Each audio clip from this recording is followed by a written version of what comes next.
What's up, everybody? John Hoover, Sooners on SI, along with Ryan Chapman, Randall Sweet.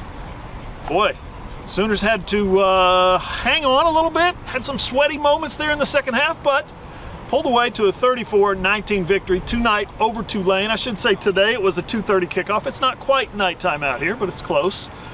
We're on the field, Owen Field again after the game, and there's a lot to talk about this game, including next week's game, which is Tennessee. We'll get to that.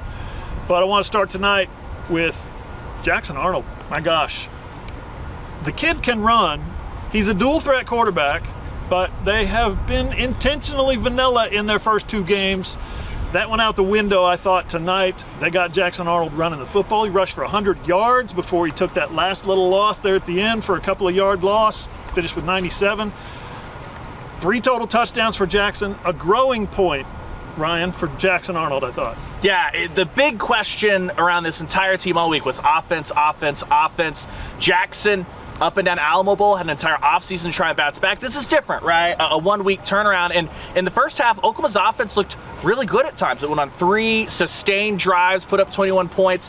The one drive they didn't score, that second drive, they made an offensive line change, put Heath Ozeta in at left guard, and Jack Starr looked comfortable. He was the one, his legs broke open Oklahoma's rushing game. That ground attack ended up with 182 yards on the ground, and then he was pretty efficient through the air, 12 of 18 in the first half, and he found Deion Burks a lot, but they came out, another long drive in the third quarter to start it, settled for a field goal, and then everything went hinky for Oklahoma's offense. 4 straight drives, capped off the third of those 4th drives, a total disaster. Jackson Arnold has the back-breaking error he hadn't had this year, ends up being a pick 6, 22-yard return. He threw it just straight to Tulane's linebacker. Sept after the game said, that's a sophomore that's got to learn, that's a play you got to eat. But as much as I think everyone got very, very nervous in the stadium, here's Oklahoma had to punt again after that, even though the defense got him a stop.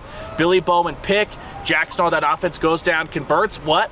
His legs again, and I thought that he showed a lot of growth there, that he can bounce back from a mistake mid-game. A pretty easy last two or 3 minutes of the fourth quarter on Oklahoma fans' nerves after that, and it was a performance that very imperfect, but I think that they showed growth clearly from that Houston game, and they have plenty on tape to build on after the highs and the lows of Jackson Arnold today. Yeah, Jackson Arnold throwing the football, 18 of 29 today, 169 yards. Not going to win the Heisman with those numbers, right? Obviously, but you're going to win some football games, and that's what's important. Threw a touchdown pass, threw the pick 6, as Ryan said, 97 yards rushing, 2 touchdowns, including that clincher in the fourth quarter. That was a really, really good run. The statistic of the night for Oklahoma, though, 6 of 8 in the first half on third down. 6 third down conversions is more than they had in the first 2 games combined, 5. So they went to work. They were at practice all week. They worked on things that they weren't good at. They plugged some guys in on the offensive line, like Ryan said. Next thing you know, you're running the football and you're getting third down conversions, and all of a sudden you're winning games. If they played like this, if they played like they did last week against Houston, tonight, I think they would have lost easily. But they played better, they went back to work, and that's what you have to be hopeful for if you're an OU fan. This team recognized its deficiencies, went back to work, went to practice, and said, okay, let's get better at this, this, and this. And they did. So the other team was 5 of 15 on third down, meaning the Oklahoma defense had a couple of ups and a couple of downs. Yeah, you know, it seems like another constant. Oklahoma's defense played pretty well. Obviously, a few moments here and there where they allowed Tulane to have a few sustained drives, a few big plays here and there. But overall, only 13 points from the allowed by Oklahoma's defense again. R. Mason Thomas kind of took over and saved the day again. Well, not again, but he took over and saved the day for Oklahoma's defense. What I meant to say was, again, a defender takes over towards the end of the game, saves the day. Last week it was Grayson Halton. This week it was R. Mason Thomas. I mean, huge 3 sacks there at the end of the game, and the pass breakup. He was a monster. The defensive line really had another solid day all around, I thought. They were stuffing Tulane in the run game a lot. Danny Stutzman looked good again. But as we expected, Tulane's a little bit of a better passing attack than Oklahoma's seen. They were able to to hit Oklahoma for a few big plays here and there. Mario Williams, former Sooner, had a few plays. But overall, Oklahoma's defense was able to tighten up, and again, only 13 points. I don't know exactly what the final yardage count for Tulane was, but it doesn't seem like they got too much, especially on the ground. And so I think that if you're OU's defense, it's another solid performance. 2 more takeaways, another interception, another fumble. So I think overall you have to be happy if you're Zach Alley with how your defense is playing. You're getting after the quarterback and you're forcing takeaways. That's all you can ask for. Or Mason Thomas added the fourth quarter sack, fumble recovery, forced fumble recovery. Tulane finishes with 279 yards of total offense. That's 3 straight games under 300. Oklahoma, one of the most, I guess, yardage-wise and scoring-wise, which is what's important here, one of the most productive defenses in the country so far through 3 games. Probably going to be a little bit pressed to repeat those numbers next week against Tennessee. We'll talk about the Vols here in a second.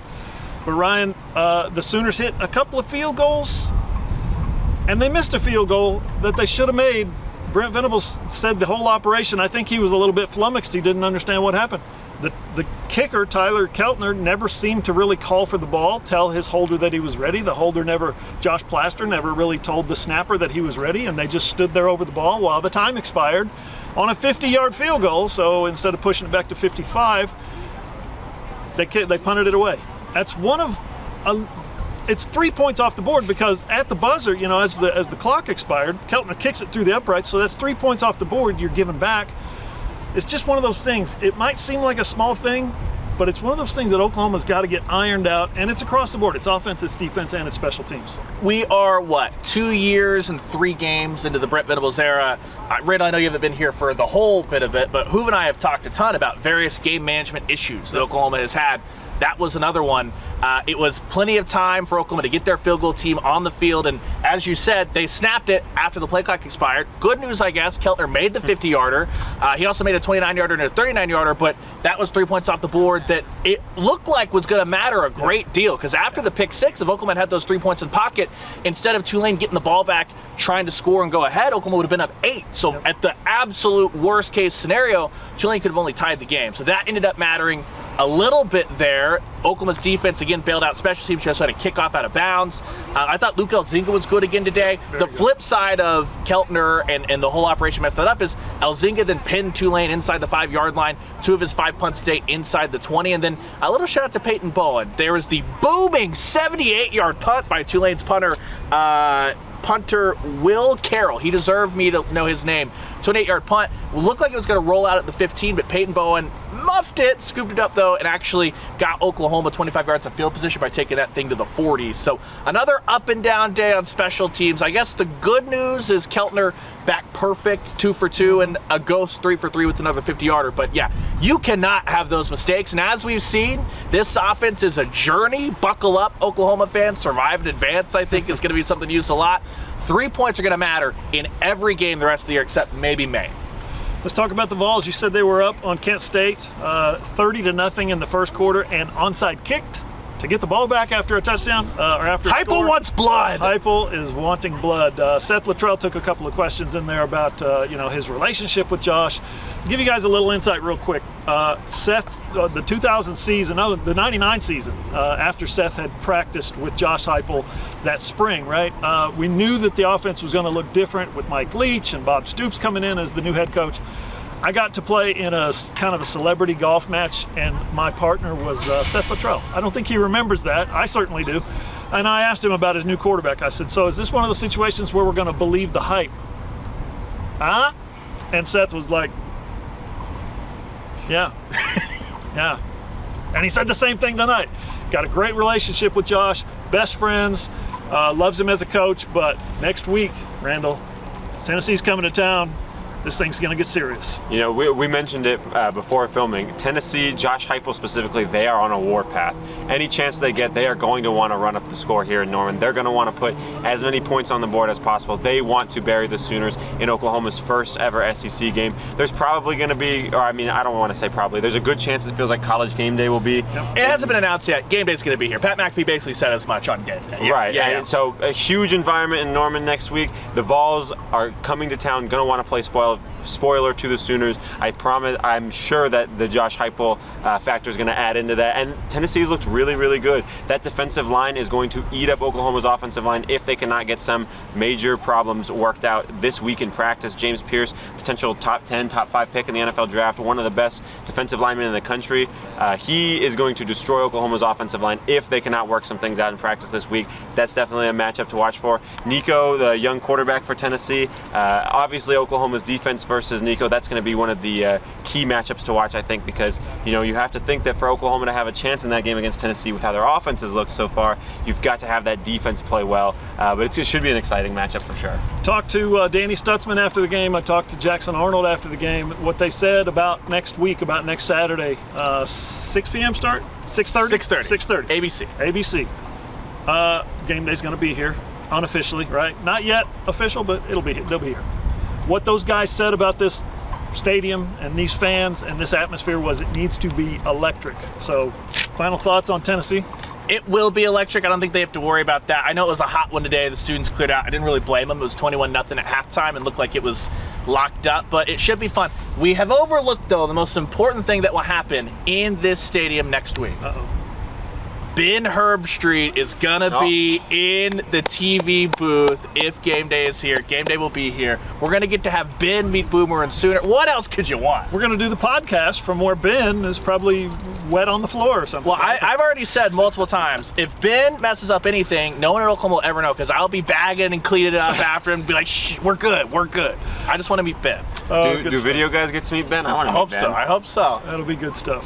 Looking forward to that. That is next Saturday, 6:30 p.m. right here, Memorial Stadium. Guys, it's a fun Saturday. It was a long Saturday. It's 2:30 kickoff, so it wasn't as long as most of them. We'll be back here. Sooners on SI is where you want to find us.